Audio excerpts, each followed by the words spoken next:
Self-doubt and fear interfere with our ability to achieve or set goals. Self-doubt and fear are the voices in our head telling us, "You will never succeed, so why try?" And "Who do you think you are?"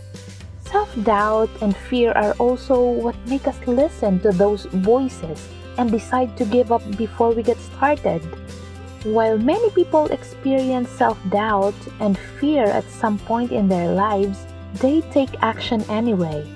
Others remain stuck or are confident in only one area of their life, such as work. They are too afraid to try new things like going back to school, entering new relationships, or learning new skills. When we let self-doubt and fear rule our lives, we miss opportunities. We predict and believe that nothing good will happen to us. So we don't try anything new and refuse to take even low-level risks. This leads us to discount people or situations that could help us reach our goals. While self-doubt and fear can come in different forms and from different sources, we can learn to break through them. I know what it's like to live with self-doubt and fear. For years, my life was ruled by these feelings. I grew up in a lower-income family in the Bronx, New York. I heard over and over again that people like us could never really be successful.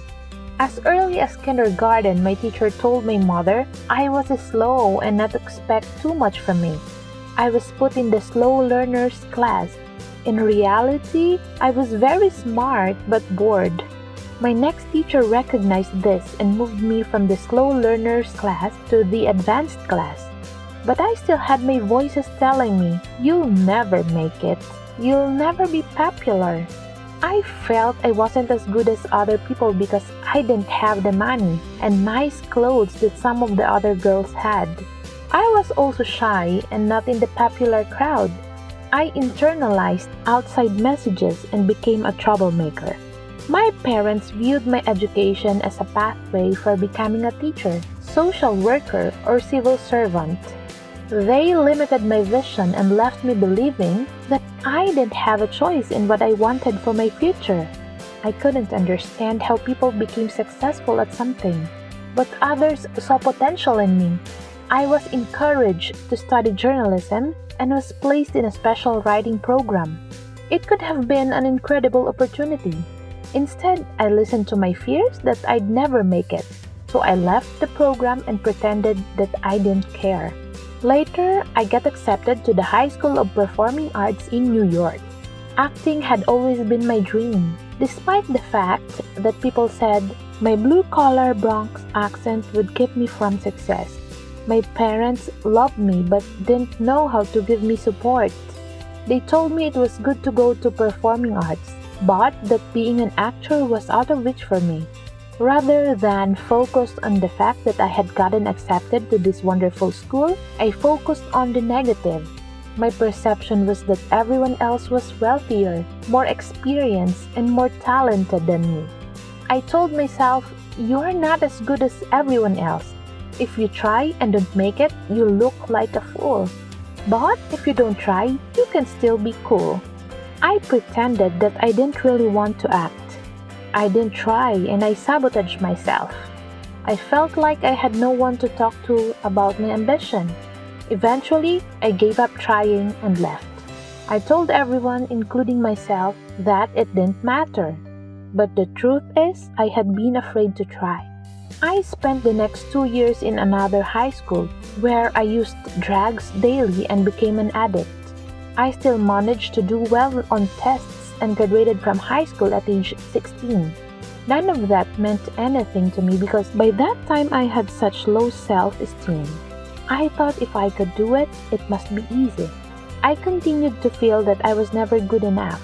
My life was defined by what other people thought of me. I had other opportunities. I was approached on the street by a magazine photographer and became a model at one of the top agencies in the world. I still carried my negative messages and told myself I couldn't do it. I still felt that I was unattractive and couldn't conceive of success. I gave up and dropped out. I just didn't believe in my ability to accomplish anything. I tried moving to Eugene, Oregon because I blamed my problems on where I lived and the people in my life. In 1 year, I managed to gain over 90 pounds and get addicted to coffee, cigarettes, and other substances. I blamed everyone else for my lack of money, healthy relationships, and happiness. I lived in constant fear but was afraid to admit it. My self-destruction finally resulted in a breakdown of my physical health, and I had to be hospitalized and undergo major surgery. Doctors told me what I already knew. I had to make a major change. It was time to look at my past and present and to decide what I wanted for my future. If I didn't break through negative thoughts, I would always stay where I was. I had to learn to change my attitude about myself.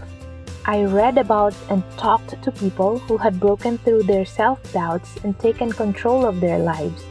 I got support from others and consciously began turning my destructive self-talk into constructive self-talk. I knew that if I took certain actions, my mind and emotions would follow. I let go of people who negatively influenced my life. I told myself that I was important and began to plan and achieve my goals. I learned to have faith in my ability. I quit smoking, gave up coffee, and began exercising and eating well. The people I spent time with were also making positive changes in their lives. My life began to improve. I no longer saw myself as a victim. I learned to let go of blame and started taking small risks. I stopped comparing myself to other people and began to open up to new opportunities.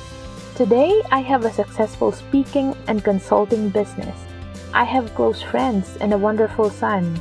Learning from my life and others, I'm raising him to believe in himself, understand his feelings, and not be afraid of his fears. I travel throughout the country talking to corporations, associations, and other organizations.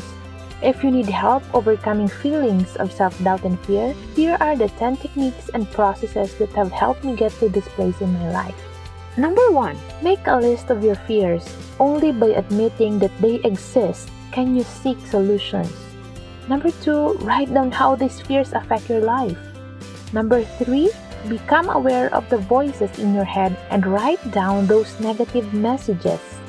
Number 4. Start building a support system of friends and eliminate people from your life who foster feelings of negativity. Number 5. Join a support group of people who have similar issues.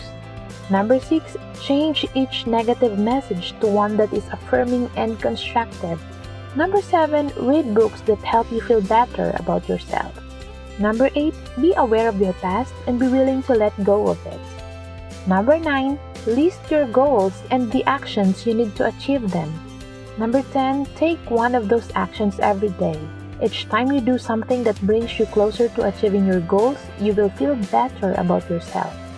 When fears and self-doubts come back, and they still do, I break through them by using these tools and skills I've learned. They do work.